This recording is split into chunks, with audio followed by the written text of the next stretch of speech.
بسم اللہ الرحمن الرحیم۔ السلام علیکم ورحمۃ اللہ وبرکاتہ۔ آئیے قرآن سیکھیں آسان طریقے سے۔ آج ہم سورہ بقرہ آیت نمبر 5 سے پڑھیں گے، اور یہ جو آج آپ کو سکرین نظر آ رہی ہے یہ مصباح القرآن کی اپلیکیشن ہے۔ پہلے ہم مصباح القرآن PDF سے پڑھتے تھے۔ PDF میں یہ تھا کہ ایک صفحے پر ایک اسلوب تھا، جیسے میں نے شروع میں آپ کو بتایا تھا کہ 2 اسلوب ساتھ ساتھ چلتے ہیں۔ پہلے نمبر پر یہ کہ قرآن کے جو الفاظ ہیں ان کو 3 حصوں میں تقسیم کیا گیا ہے۔ ایک کو جو ہے نا وہ کالے رنگ کے ساتھ ظاہر کیے گئے ہیں، وہ لفظ جو قرآن کریم میں 65% ہیں اور ہماری اردو زبان میں بولے جاتے ہیں، اور دوسرے 20% وہ الفاظ جو عربی زبان کے بار بار بولے جاتے ہیں، انہیں نیلے رنگ کے ساتھ ظاہر کیا گیا ہے، اور تیسرے نمبر پر 15% عربی کے وہ الفاظ جو نئے آتے ہیں انہیں لال رنگ کے ساتھ ظاہر کیا گیا ہے۔ اور دوسرا اسلوب یہ ہے کہ ہر لفظ کا علیحدہ علیحدہ ترجمہ کیا گیا ہے اور ان میں علامتیں ظاہر کی گئی ہیں۔ جو قرآن کریم میں علامتیں آتی ہیں، جیسے یہ من ہے، اعلیٰ ہے، اولئک ہے، اور ان علامتوں کی تفصیل جو ہے وہ معلم القرآن میں ہم نے بتانی شروع کر دی ہے۔ آج اس کا دوسرا لیسن آ جائے گا۔ تو اس اپلیکیشن میں اس کا یہ فائدہ ہے کہ ہر آیت کو ایک مرتبہ پہلے ایک اسلوب کے ساتھ لکھا گیا ہے، اور ساتھ ہی اس کا لفظی ترجمہ بھی کر دیا گیا ہے، اس کی علامتیں بھی، دوسرا اسلوب بھی ساتھ ساتھ ہے۔ تو اس لیے اس اپلیکیشن سے زیادہ فائدہ ہوگا، تو میں نے سوچا کہ اسی سے ہی ہم پڑھنا شروع کرتے ہیں۔ تو شروع کرتے ہیں۔ اعوذ باللہ من الشیطان الرجیم، بسم اللہ الرحمن الرحیم۔ اولئک علی ھدی من ربہم واولئک ھم المفلحون۔ وہی لوگ ہدایت پر ہیں اپنے رب کی طرف سے، اور وہی لوگ فلاح پانے والے ہیں۔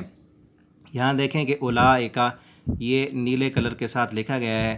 یہ قرآن کریم کے 20% لفظ ہیں، اور علامتیں پڑھنے سے ان کا معنی آ جائے گا۔ اس کا مطلب ہے اولئک وہی لوگ یہاں لال کلر سے دیکھیں، یہ علامتوں میں شامل ہے۔ یہ اولئک علی ھدن، آگے اعلیٰ، یہ اردو زبان کا لفظ ہے، ہم بھی بولتے ہیں ھدن، ہدایت، ہادی، رہنمائی، یہ ہم اردو میں بولتے رہتے ہیں۔ من ربہم، من جو ہے یہ علامت ہے، اور اس کا معنی ہے سے، من کا معنی ہے سے، اور اعلیٰ کا معنی بھی پر، یہ بھی علامتوں میں شامل ہے۔ اور من ربہم، رب بھی اس لفظ کو ہم اردو میں بولتے رہتے ہیں۔ واولئک، اور وہی لوگ، ہم المفلحون، اولئک بھی علامت ہے اور ہم بھی علامت ہے، اور یہ قرآن کریم کے بار بار بولے جانے والے لفظ ہیں۔ اور المفلحون یہ اردو زبان کا لفظ ہے، ہم بھی بولتے رہتے ہیں فلاح یا فلاح و بہبود، فلاحی ادارے، اس کا مطلب یہی ہوتا ہے کہ کامیاب ہونے والے۔ اللہ تعالیٰ فرماتے ہیں یہی لوگ کامیاب ہیں اپنے رب کی طرف سے، اور یہی لوگ ہدایت پر ہیں۔ کون لوگ؟ جن کی پیچھے 4 آیتوں میں اللہ رب العالمین نے ان کی صفات بیان کی ہیں۔ الذین یؤمنون بالغیب، کہ جو غیب پر ایمان لاتے ہیں، ویقیمون الصلاۃ ومما رزقناہم ینفقون، وہ نمازیں قائم کرتے ہیں اور اللہ نے انہیں جو رزق دیا ہے اس میں سے خرچ کرتے ہیں۔ انہی کے بارے میں اللہ تعالیٰ فرما رہے ہیں اولئک علی ھدی من ربہم، یہی لوگ نمازیں پڑھنے والے، زکوٰۃ دینے والے اپنے رب کی طرف سے ہدایت پر ہیں، اور یہی لوگ کامیاب ہیں۔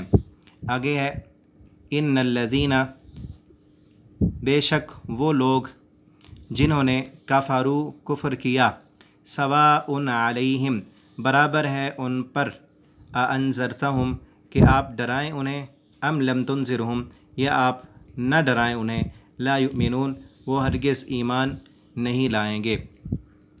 اب اس آیت میں دیکھیں ان الذین، یہ علامتوں میں شامل ہے، نیلے کلر کے ساتھ لکھا گیا ہے، بار بار بولے جانے والے 20% قرآن کریم کے الفاظ میں سے ہیں۔ کفروا، کافر، کفار، اسے ہم اردو میں استعمال کرتے ہیں۔ سواء، یہ بھی اردو کا لفظ ہم استعمال کرتے ہیں، مساوی یا مساوات اردو میں ہم استعمال کرتے ہیں۔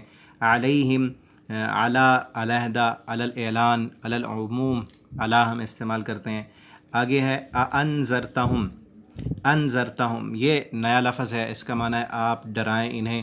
یہ لال رنگ کے ساتھ لکھا گیا ہے، قرآن کریم کے 15% الفاظ ہیں جنہیں یاد کرنے کی ضرورت ہے۔ انذرتہم، کہ آپ ڈرائیں انہیں، انذرتہم ان کو، ام لم، یا نہ، تنذرہم آپ ڈرائیں ان کو، لا یؤمنون وہ ایمان نہیں لائیں گے، لا یؤمنون، یہ لفظ بھی اردو زبان کا لفظ ہے، ہم اسے اردو میں استعمال کرتے ہیں ایمان، مؤمن، امن۔ دوبارہ دیکھ لیں، ان الذین، بے شک جن کو، بے شک جن، ان اس علامت کا ترجمہ یہی ہے، الذین کا معنی جن اور ان کا معنی بے شک، کفروا سب نے کفر کیا، یہ جو واو ہے اس کے بعد الف ہے، یہ علامت ہے، اس علامت کا ترجمہ کیا جاتا ہے سب، سواء برابر ہے، علیہم ان پر، علی کا معنی پر یہ علامت ہے، اور ہم بھی علامت ہے، اس کا معنی ہے ان پر، انذرتہم یہ کہ آپ ڈرائیں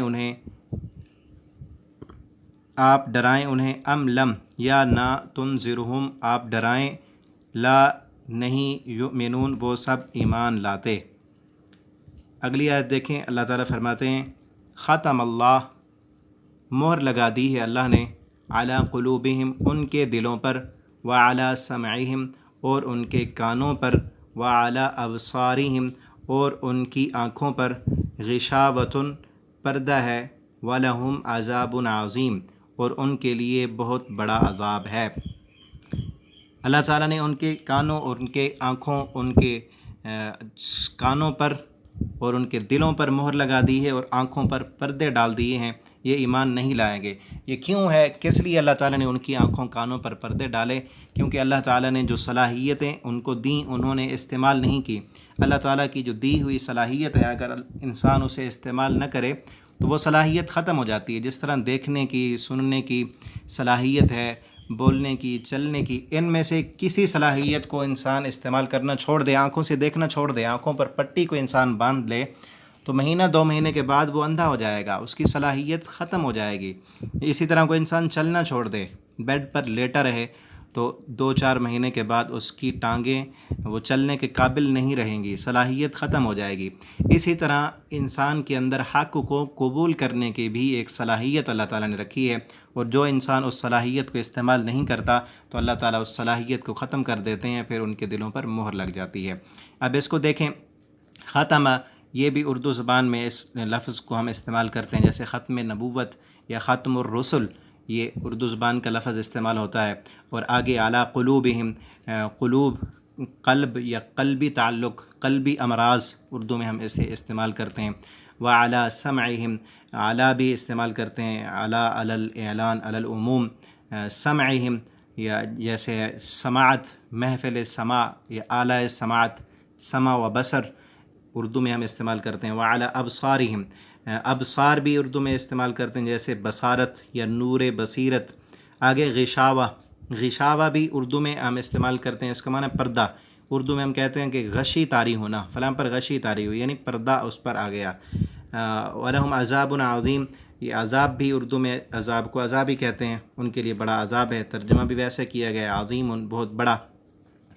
اگلی آیت دیکھیں، وَمِنَ النَّاسِ اور لوگوں میں سے، من یقولو جو کہتے ہیں، من جو ہے یہ علامت ہے، اس کا معنی ہے جو، یقولو کہتے ہیں، آمنا ہم ایمان لائے، باللہ اللہ پر، وبالیوم الآخر اور آخرت کے دن پر، وما ہم حالانکہ وہ بمؤمنین نہیں ایمان لانے والے۔ ان منافقوں کا ذکر ہو رہا ہے۔ پہلی اس سورت کے شروع میں اللہ تعالیٰ نے پہلی 4-5 آیتوں میں مومنین کا تذکرہ کیا ہے، پھر کافروں کا، اب آگے منافقوں کا ذکر ہو رہا ہے۔ فرمایا ان میں سے کچھ لوگ ایسے ہیں جو کہتے ہیں ہم ایمان لائے اللہ پر اور آخرت کے دن پر، حالانکہ وہ مومن نہیں ہیں۔ اب اس میں دیکھیں، وَمِنَ النَّاسِ، الناس عوام الناس ہم کہتے ہیں اردو میں، یا بعض الناس اردو میں کہتے ہیں۔ یقول بھی قول، اقوال، قائل یا اقوال زیریں ہم اردو میں استعمال کرتے ہیں۔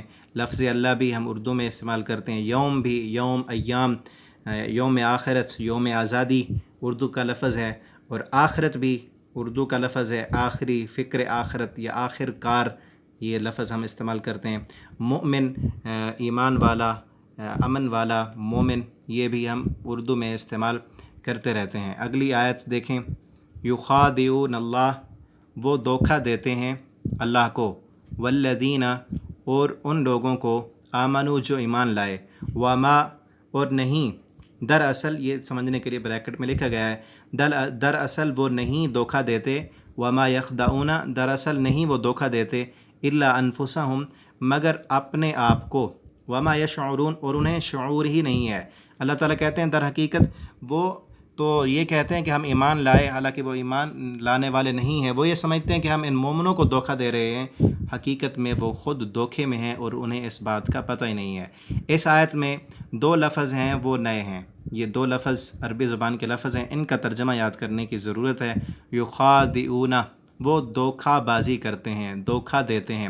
لفظ اللہ بھی ہم اردو میں استعمال کرتے ہیں، والذین جو ہے یہ علامت ہے، اس کا مطلب ہے ان لوگوں سے، آمنو آمنا ایمان والا، امن مؤمن یہ اردو میں ہم استعمال کرتے ہیں، ما بھی علامت ہے، اس کا مطلب ہے ان لوگوں کو، یخادعون اس کا مطلب بھی وہی دھوکہ دیتے ہیں۔ پچھلا لفظ بھی اس آیت میں وہی نیا ہے، ادھر بھی یہی ہے، الا انفسہم انفسہم نفس یا نفع نفسی ہم اردو میں لفظ بولتے ہیں کہ نفع نفسی کا عالم ہے، یا نظام تنفس اردو میں یہ لفظ ہم بولتے ہیں۔ وما یشعرون یشعرون بھی اردو میں ہم بولتے ہیں، جیسے ہم کہتے ہیں ذی شعور یا شعوری طور پر، یا لا شعور یہ لفظ ہم اردو میں استعمال کرتے رہتے ہیں۔ تو آگے دیکھیں، آج 10 آیتوں تک ہم پڑھیں گے انشاءاللہ۔ آخری آیت ہے فی قلوبہم ان کے دلوں میں مرض ہے، فزادہم اللہ پس اس مرض کو، اس بیماری کو اللہ تعالیٰ زیادہ کر دیں گے اور بڑھا دیں گے اس بیماری کو، مرضا اس بیماری کو، وَلَهُمْ اور ان کے لیے عذاب علیم دردناک عذاب ہے، بما كانوا یکذبون بوجہ اس کے کہ وہ جھوٹ بولتے ہیں۔ انہوں نے جھوٹ بولا کہ ہم ایمان لاتے ہیں اللہ پر، حالانکہ وہ ایمان لانے والے نہیں ہیں۔ ان کے اس جھوٹ کی وجہ سے اللہ تعالیٰ نے پہلے ان کے دل میں تھوڑا سا بیماری تھی، شک تھا، اب وہ شک بڑھ گیا اور وہ نفاق بن گیا ہے، اللہ نے ان کی بیماری بڑھا دی ہے۔ فی قلوبہم قلوب کا لفظ اردو زبان میں استعمال ہوتا ہے قلبی تعلق یا امراض قلب اطہر اردو میں بولتے رہتے ہیں۔ مرض بیماری کو کہتے ہیں اردو میں مرض، امراض۔ فزادہم یہ بھی ہم اردو میں بولتے ہیں زیادہ، زائد یا مزید، لفظ اللہ بھی بولتے رہتے ہیں، مرضا بھی وہی بتا دیا پیچھے۔ وَلَهُمْ ہم جو ہے یہ علامت ہے، اس کا مطلب ہے انہیں عذاب بھی اردو میں ہم بولتے ہیں، اور علیم دردناک، علیم بھی ہم اردو میں یہ لفظ بولتے ہیں، جیسے ہم کہتے ہیں رنج و علم یا علمناک اردو میں بولتے رہتے ہیں۔ بما كانوا یکذبون بما كانوا جو ہے یہ علامت ہے۔ آگے یکذبون، یکذبون بھی ہم اردو میں بولتے ہیں جیسے کاذب، کذاب یا تکذیب۔ اللہ تعالی ہمیں قرآن کریم کو سمجھنے کی توفیق دے۔ آج کا یہ سبق ہمارا کمپلیٹ ہوا، آپ اس کو دوبارہ سن لیں تاکہ آپ کو یہ پھر سے اچھے طریقے سے یاد ہو جائے، اور آج علامتوں کا جو دوسرا سبق ساتھ شیئر کیا جائے گا اسے بھی اچھے طرح سنیں تاکہ ساتھ ساتھ ہمیں علامتیں بھی یاد ہوں، اور اس سبق کو آپ دوسرے بھائیوں کے ساتھ فیس بک پر، واٹس ایپ پر شیئر کرنا نہ بھولیں تاکہ آپ کے لیے بھی صدقہ جاریہ بن جائے۔ والسلام علیکم ورحمۃ اللہ وبرکاتہ۔